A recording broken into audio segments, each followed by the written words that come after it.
Round 2 of International GT Open in 2023 comes from Spa-Francorchamps. This is qualifying one for the endurance round. The 2-hour and 20-minute race is this weekend after the success of the format last year. We're giving it another go, this time with a combined grid with the GT Cup cars that we just saw out on track. They had their first qualifying session. Now it is the turn of the full-on GT3 machinery. My name is Chris Stevens, and alongside me back in the GT Sports paddock, it's Chris McCarthy. Fantastic to be back. Thank you very much, Chris, and welcome to all you viewers as well. The world was very much a different place back in 2020 when I was calling the series, and yeah, you just got a fantastic atmosphere when you come into the paddock now, don't you? Not just because of the changes we've had, but also because of how this grid is lined up absolutely fantastically. Everyone walking around with a smile on their face, and it just sounds amazing. We were here yesterday. We were fortunate enough to catch the second free practice session, and seeing these cars go around is a real special sight. And those that have been in early enough this morning are going to be really excited to see International GT Open going round. Here we can see Rhys Barr. We're on board with the Irishman as he makes his way down the hill. SPS Automotive, the number 20 car, just getting them warmed up. This is the first, as you say, Chris, the first qualifying session for the first drivers, with the second drivers will be out a little bit later on, 40 minutes past 1. Average lap times across both will set the grid for a very spectacular endurance race we are going to have later on, which we're going to have tomorrow. 2 hours and 20 minutes. It's going to be fantastic. And of course, double points on offer for that race as well. So it may well be Alfaiz Al-Zubair and Fabian Schiller technically leading the point standings at the moment, but they're a part-time entry and they're not with us this weekend. So we can consider our race 2 winners from Portimao, Diego Mancheca and Marcos Seibert in the Team Motorpark Mercedes, the de facto championship leaders. Yes. And of course, as you mentioned, it is the average that will set the grid for this endurance race. And that lends a little bit of, we've got some jostling here for position here with the 16 AKM Motorsport Mercedes running a little wider Brevage. But that, of course, lends a little bit of an advantage to the pro runners because, of course, it's the average that plays into account. So in theory, the pro cars should be higher up in the order. Yeah, it's a real battle between the pro cars, and this season, for those of you who weren't with us at Portimao, it's a fantastic battle we've got going on between the pro cars and also, you know, just a brilliant lineup across the field. 7 different brands represented, 7 manufacturers represented this weekend, and they're the very familiar faces of the Oregon team who won their championship last season. Here we can see the Mercedes making its way down towards turn number 1, the number 911 car. So we're going to be seeing cars warming up for a little while, maybe 1 or 2 laps, and then we will really start to see them pushing as hard as they can. Track limits, for those of you who did watch GT Cup qualifying 1, track limits was basically one of the main talking points, isn't it? It's the screen was absolutely on fire with track limits, warnings, and lap time deletions. That's something I think GT Open would have been keeping one eye on whilst they were getting ready for their session, and they will be very, very conscious of that as they go around, Chris. Yeah, so we're less than 5 minutes into this qualifying session, and already team manager from car 91, which is the Team Baron Motorsport car, which currently has Ernst Kirkmeyer at the wheel, it's the AM car, must report to race control immediately. So, wow. Wonder what's gone on there. I'm sure we'll find out later. As we see the cars heading through on track. These are 2 of the McLarens, the Optimum car, the 69 going through past the similar car, the Greystone car. The 69 sitting effectively second in the championship there for Sam Dehan and Charlie Fagg. Just a reminder that you'll see the red for the pro runners, blue is Pro-Am and green is Am.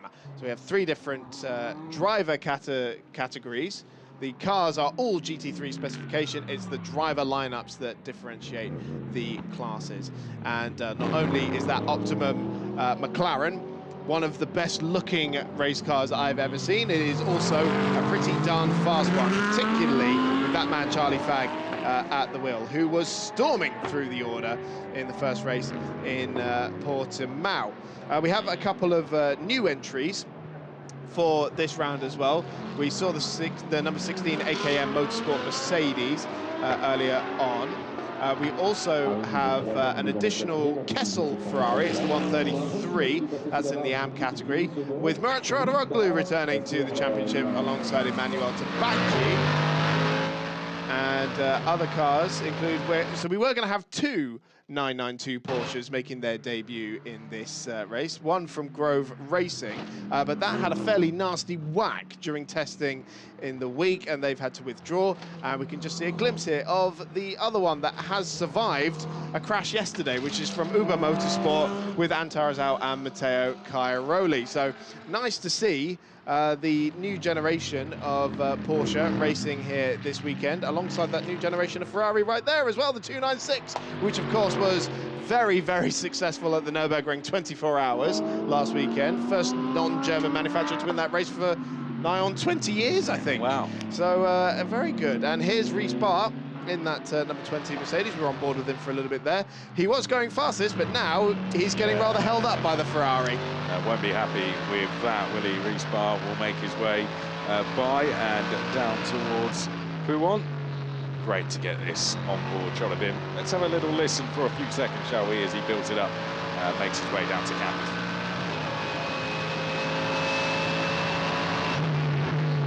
It sounds amazing, doesn't it? It sounds, it's one of those things you have to just have a listen in. Sometimes I always feel we're spoiling the experience. Sometimes, oh dear. There we go. Now, is there some oil done? There must be, because we've got three cars off. The altitude racing. I think we're going to see the red flag come out here. By Greystone McLaren. The Benaldi car as well. The 296 Ferrari went off as well. Suddenly we've got, and we have a red flag out there on the boards, we can see, and it's on the timing screen as well. Red flags are out. So what on earth has happened there at the Fagnes chicane that has caused three cars to go off together?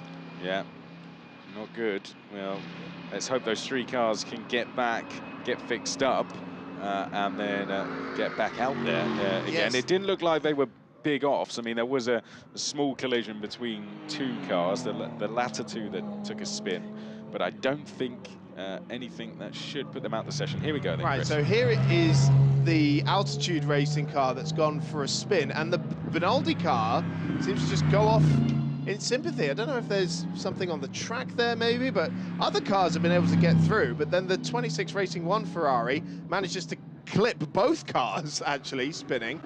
So yeah, this is the 84. Andrew Gilbert in the car, yeah. Yeah, Andrew Gilbert, the AM amongst the Pro-Am entry there. But wow, very bizarre moment. Yeah, I mean, it didn't look like there was oil. I think we possibly would have seen more cars going on, and the onboard for Rhys Barr didn't look like he was in any rush to kind of catch the car as he came through. So it looks to me as if that were just three cars coincidentally making the exact same mistake. Heck of a coincidence. Yeah, but possibly there could possibly be something down, but I don't know. It just spinning that slowly as well. It didn't really seem like it was. It didn't look like he was pushing, did it? I mean, he looked a little offline. Must be said. How about that for a string of Ferraris right there? There we go. That's fantastic. But so the clock stopped at 17 minutes and 44 seconds. Here's Charlie Fagg back in the pit lane in the Optima Motorsport McLaren. This is just very unideal when you want to be getting on with your qualifying. And now we see the Benaldi cars made it back. They're taking a look at the damage, because it did take a knock from the Racing 1 Ferrari, I think, when it looped round. Certainly the Greystone one did, and I think there was a bit of rear bodywork damage that fell. I think it was from that car. Anyway, but of course the car's now making their way back to the pits under red flag conditions, and the clock has stopped, so we will still get the full 25 minutes of this Q1 session in. But we're now going to be rather on the edge of our seats waiting for the rest of this session to fully develop. And there is that altitude racing by Gravestone McLaren, which seems to be in good shape still.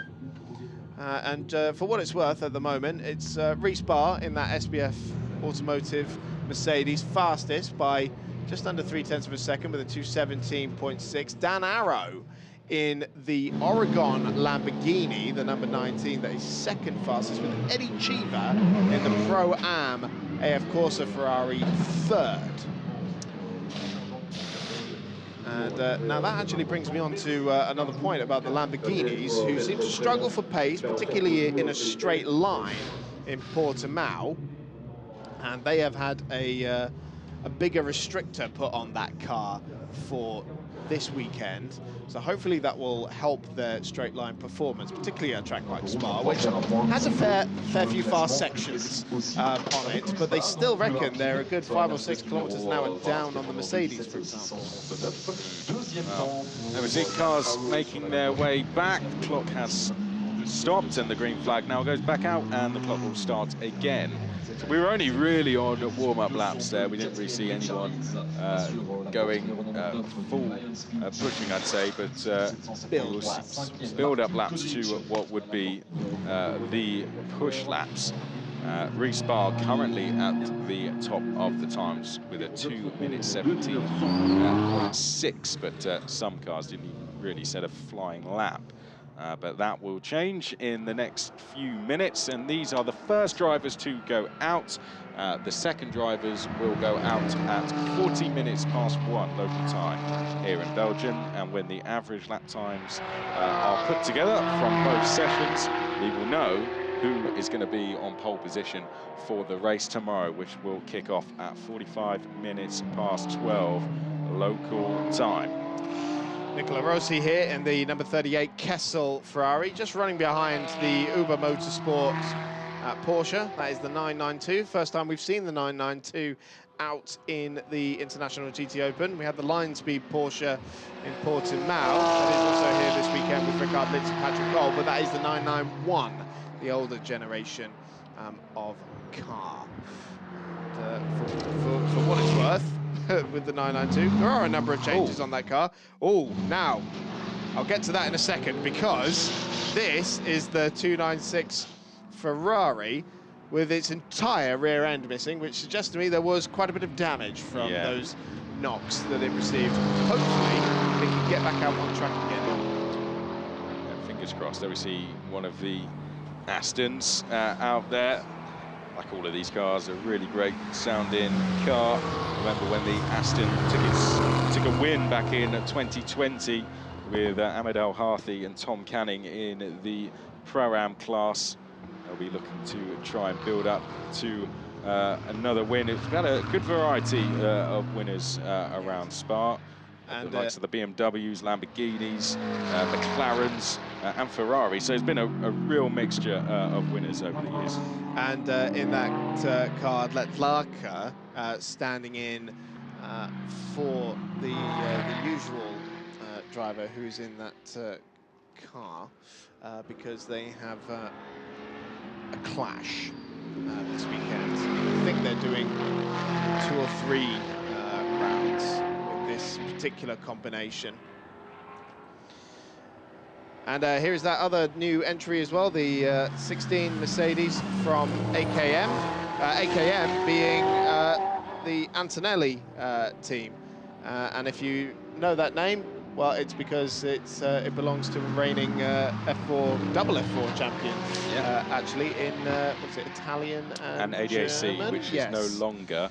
But he was only the second driver to ever do that, along with Ollie Behrman, who's doing pretty good things in Formula 2 now. Yes, Antonelli has been out racing in GTs as well, so it would be fantastic to see him come and have a play in the GT Open at some stage as well. Ooh. There we go. Dear me. Adam Osaka there, fancy getting past the Motorsport. No surprise to see flashing of the headlights there, but that is a push lap for the number 65 as well. So what can you do there? That's just one of those things. The blue flag's now coming out as well. Respar in the pits. Dean Arrow is out there. No one really seemingly lighting the timing screens up just yet, but I think that's going to change in the next minute or so. Adam Osaka still flashing the lights there on his get speed. Get out the way. Mercedes. And of course, Osaka's team did, well, I think they did quite well at the N24 last weekend, but he wasn't overly happy with their performance, but he's now finally got past Heiko Neumann there in the motor park. All right, and I think the 38 will try and follow through as well. It was a personal best lap for the number 65, a personal best sector, sorry, and we'll look to do the same now, coming through sector number 3. Now he's going to back him up in the chicane for good measure as well. These are 2 AM cars that will be very closely matched on pace. Charlie Fagg has just done a purple second sector, so I think we could see a big improvement from the number 69 car, which is just making its way up to the final chicane. Now, let's see what Charlie Fagg can do in that car. Purple second sector. The first sector wasn't quicker than his best, but it was still very, very good. It was sub 39 seconds. And Respar goes, we'll see where Charlie Fagg goes. He goes to P1 there, 2:16.926. So a change at the top. The McLaren goes to provisional pole position.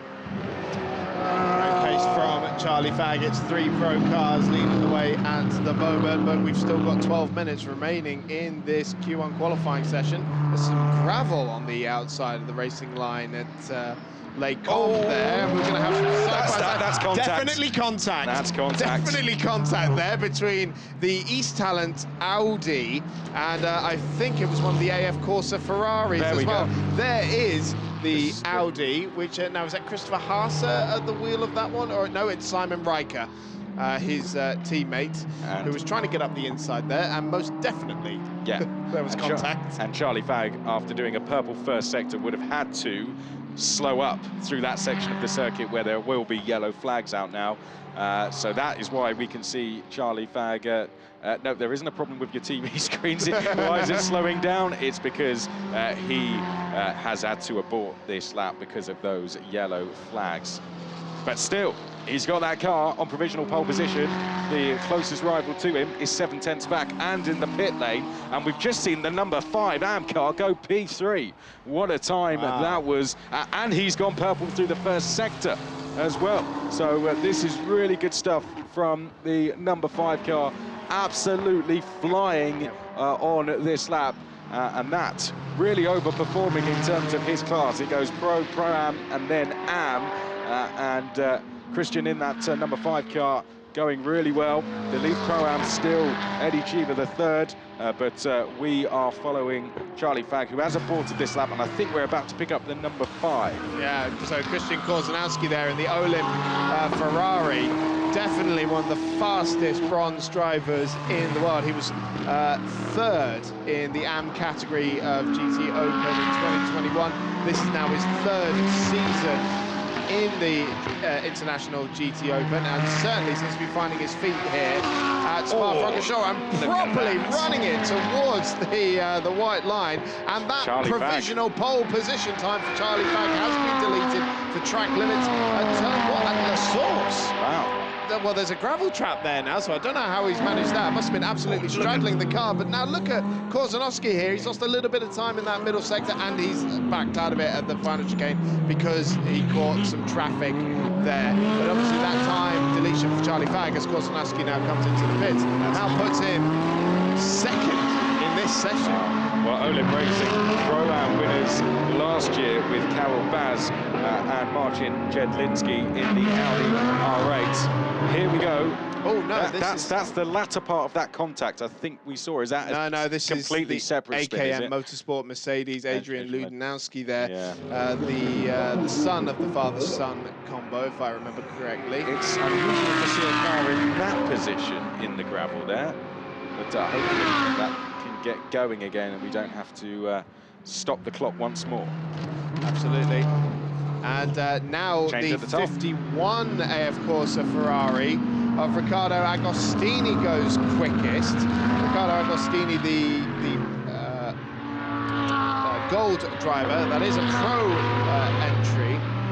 The 2012 Italian F3 champion, actually. Oh, we've got a red flag again. Oh, that's a shame. Carol Baz, in particular, just gone purple through the second sector. Winners last year in Pro-Am. Carol Baz in that 777 had done a really good first sector. It is for the AKM Motorsport Mercedes. Yeah, Olim Racing, once again, not the luck going in their direction, but that was about to be a really, really good lap, and we can say the same for a lot of people, but I'd say they were the closest to it, and we need to get this car out, as you said, Chris. We just got a glimpse there of the 296 Ferrari back out on track, so they have repaired the damage there, and it's back on circuit.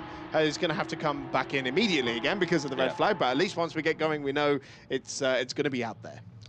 Well, here we see the marshals get to work very, very quickly, and we, of course, always appreciate the efforts of the marshals. Couldn't do it without them.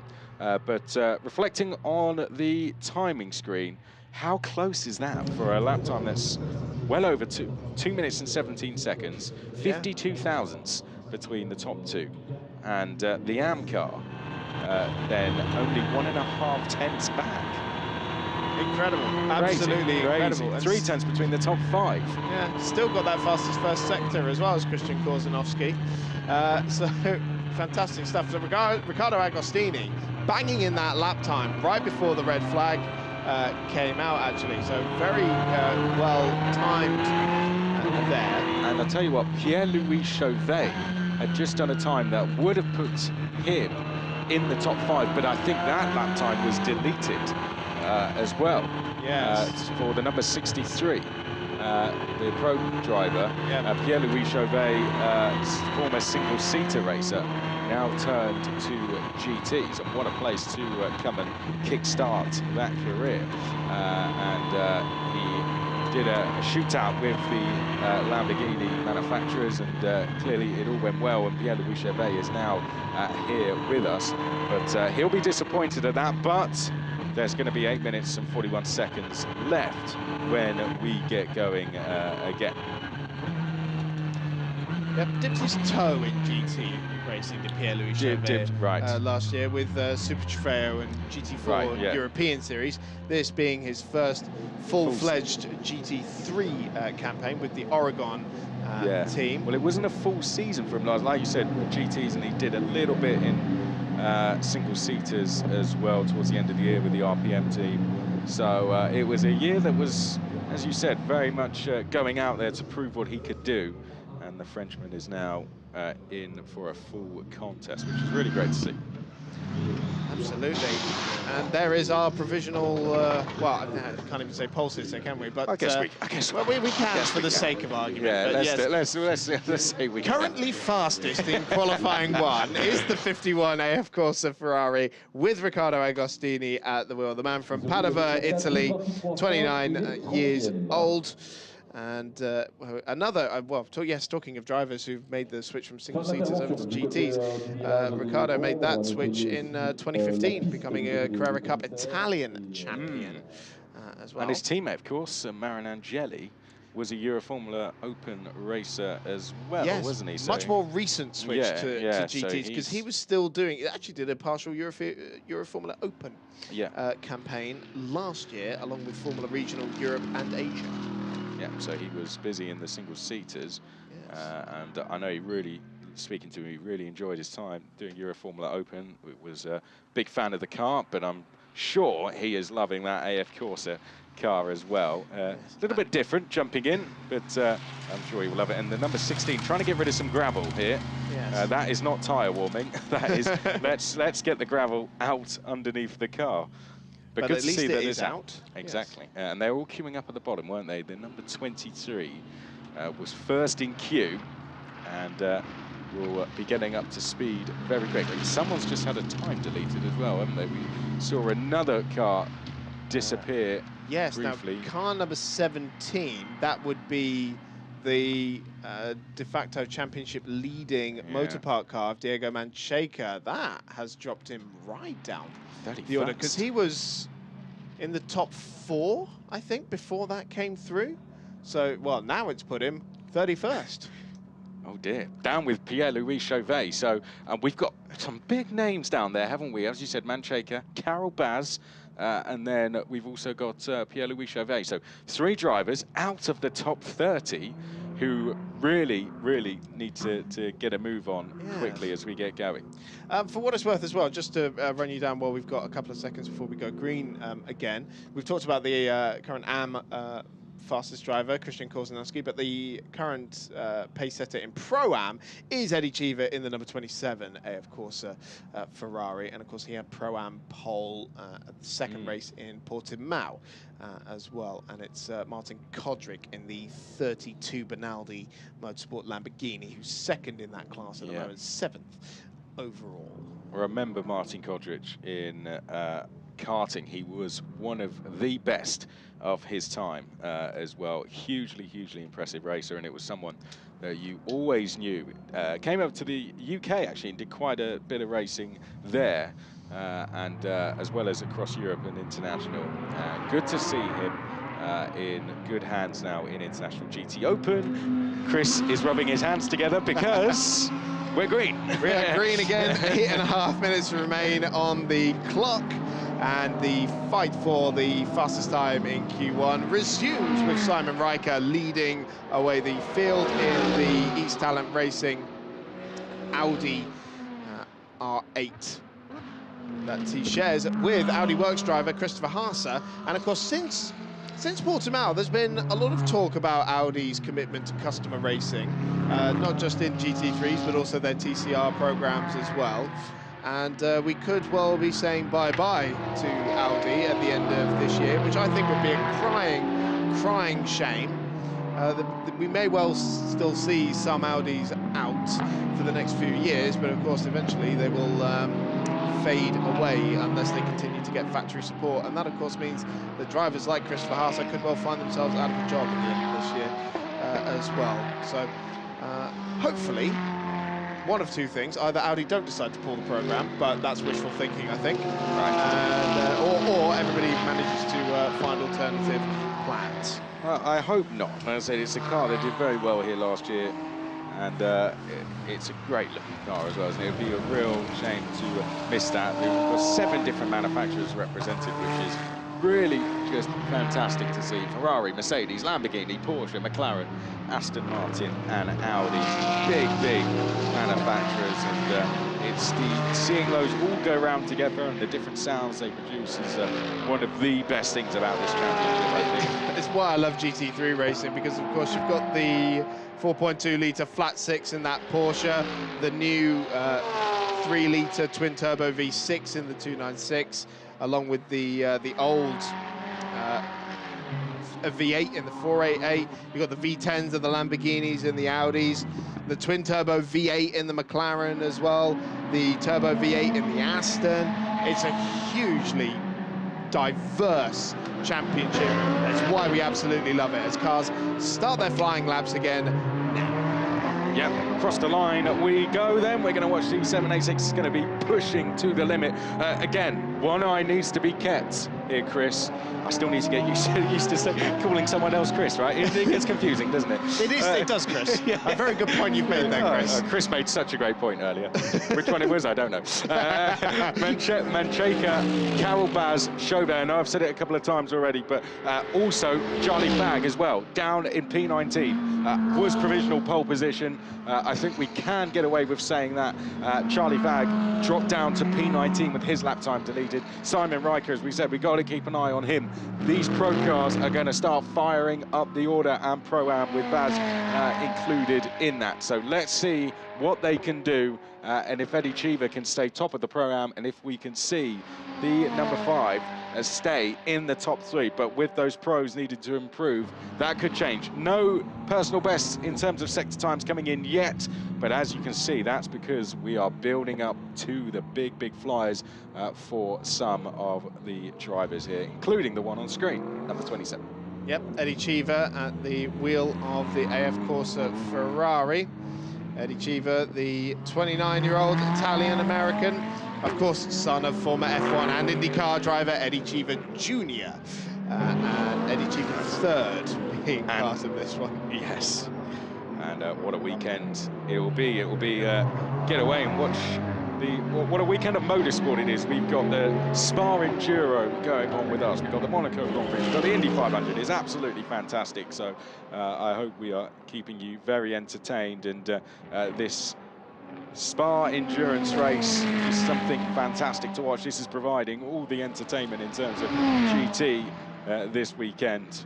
And we are watching Eddie Cheever make his way down the Kemmel Straight now. Will we see personal best coming in? We have, Chris, seen one already from Ries Bar, and we've seen a change as well. Simon Riker has gone P6. Let's see if it stands, but that's a very good end to the lap in particular for Simon Riker. Very nicely done from Riker there. Cheever's put in a personal best. He's 2/10 away, but it's Ries Bar who's looking in best shape at the moment. He's only 200ths away from Agostini's fastest first sector. I'll tell you what, Yannick Mettler is going really well in the number 54 as well. Hopefully doesn't get held up by the traffic, which will be drivers building up to get that exact run out the final corner. But he's just heading down to the final chicane now. Ricard leads there in the line speed. Porsche knows exactly how to get the best out of the bus stop chicane there. Agostini continuing to set the pace there in the second sector. And this is the Agostini we're on board with now, listening to that V8 Ferrari. And he goes even quicker by 81 thousandths of a second. Sorry, it's a 2:17.558. Ahead of Ries Bar there, and now Pierre-Louis Chauvet has moved up into 5th place in the Oregon car. He's now just behind his teammate, but look at the pace currently being set by Eddie Cheever in the 27 AF Corsa Ferrari, 3/10 up in the middle sector. He's coming out of the bus stop chicane now. This could well blow Agostini's time out of the water, and it does by 3/10 of a second. Eddie Cheever puts the AF Corsa Ferrari fastest with 2.5 minutes remaining in Q1.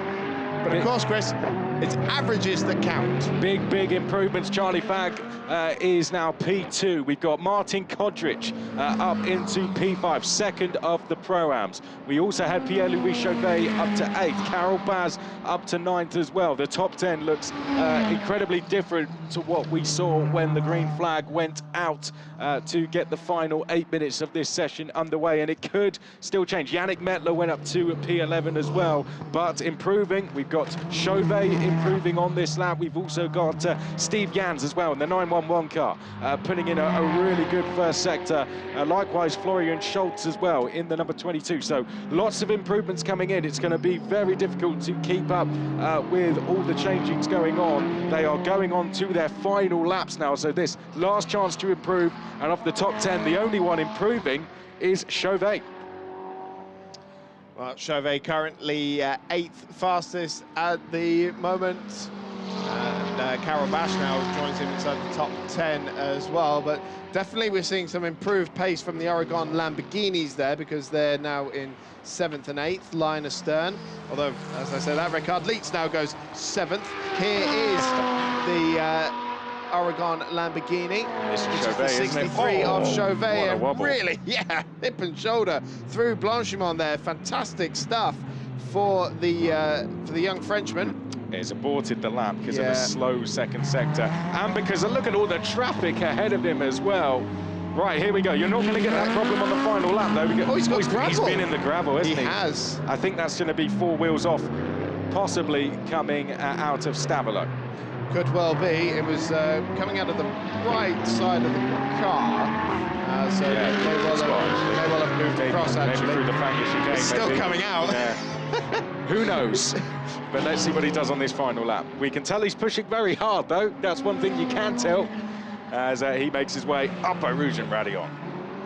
Fantastic stuff, and Cheever coming across the line to start his final flying lap as well, just in front of the Greystone McLaren. Closely pursued as well, isn't it, by the McLaren?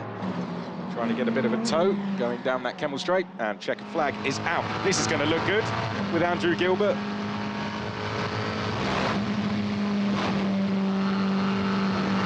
Oh, that's mega. That It's mega. Oh, I love it. Thank you, Mr. Director. That was awesome. Brilliant stuff on board through Eau Rouge there. The, of course, reprofiled simultaneous hands up in the commentary box there. Wait, I want to hear this. I love it. We're on exactly the same wavelength. Same name, of course. So yeah, exactly. There's a telepathy going on there, obviously. Dean Arrow looks to be improving as well. Back to the track stuff. He looks to be improving. He's, I think, the only one we might see an improvement from, and he does. He goes to P7. Yeah, so he's moved ahead of the line speed Porsche there, although I think Leitz has still got an opportunity to return the serve there. And of course, Ricard Leitz, the long-time Porsche factory driver, won pretty much everything you can in GT racing, and now on a bit of a mission to improve the performance of Patrick Kolb in that car. Now, Christian Kozanowski had set a purple first sector there, but lost many seconds in the middle sector, so we could well have seen Kozanowski going fastest there, but it will be 6th in this session at best for Kozanowski. And now we've been talking about Rhys-Barr a lot, and he's been caught up here because Andrew Gilbert's gone for a spin at Stavelot right in front of the SPS Mercedes, and Rhys-Barr, the Irishman, will certainly not be improving his lap time now. And no luck for him, unfortunately, as we see... we've got a car parked there as well. 86, is that? Or 88, I think, the AF Corsa Ferrari. It looks like it. Yeah. Does it look like it's leaning back slightly with a puncture? Mortamini, possibly. But you would have, I think you would have tried to drag that round to pit lane. Because it's quite close. He's at Blanchimont. Yeah. So I think that something might have gone pop there. Yeah, some sort of problem underneath there for Montemini. And here's a replay of Andrew Gilbert going for a spin. Caught out by the flashing lights behind. Yeah, potentially. Looks, and this is a team that's still struggling to get on top of the new Evo body kit for McLaren, while Optimum seem to have really hit the ground running. Just went very early. That's the first time I've seen someone flashing the headlights, and literally, by power, it's going to go. Here, the headlights are going. Get out the way. I'll pop them one more time. Thank you very much. Although it did delay the number 20 car. It wasn't quite the intended effect, was it? No.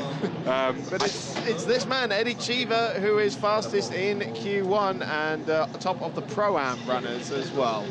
Here are the results then from qualifying 1. AF Corsa Ferrari sets the pace, and then Charlie Fagg in the Optimum Motorsport McLaren is second, ahead of Riccardo Agostini, another AF Corsa Ferrari. Rhys-Barr for the SPS Automotive Mercedes. Martin Kodrick for Benaldi Lamborghini. Christian Kozanowski, fastest of the AM drivers for Olymp. And then the two Oregon Lamborghinis split by the line speed Porsche of Ricard Leitz. Dan Arrow ahead of Pierre-Louis Chauvet. And Carol Bash gets himself inside the top 10 as well for the Olymp car. Diego Mancheca, that is the de facto championship leader, 11th fastest, ahead of Simon Riker in the East Talent Audi. Yannick Medler at Steve Jans and Florian Schultz, 3 Pro-Am cars, separated by very little in 13th, 14th and 15th. Andrea Montemini, who we saw with a problem late there in qualifying in 18th, or in 16th, I should say, ahead of Adam Osaka. Antares Au in the 992 Uber Porsche. Alessandro Cosi, Heiko Neumann in top 20, and Kirkmeyer, Giuseppe Cipriani, Laurent Demeus, Stefan Aus and Nicola Rossi. Then comes Omar Jackson, the 296, then Andrew Gilbert, Jean-Claude Sada, Murat Radaroglu, Adrian Ludenkowski, Stuart Proctor, Frederick Chaussee, and that completes the order. So we will see you for qualifying 2 a little bit later on. In the meantime, we've got some single-seater action coming up with the Euroformula Open cars.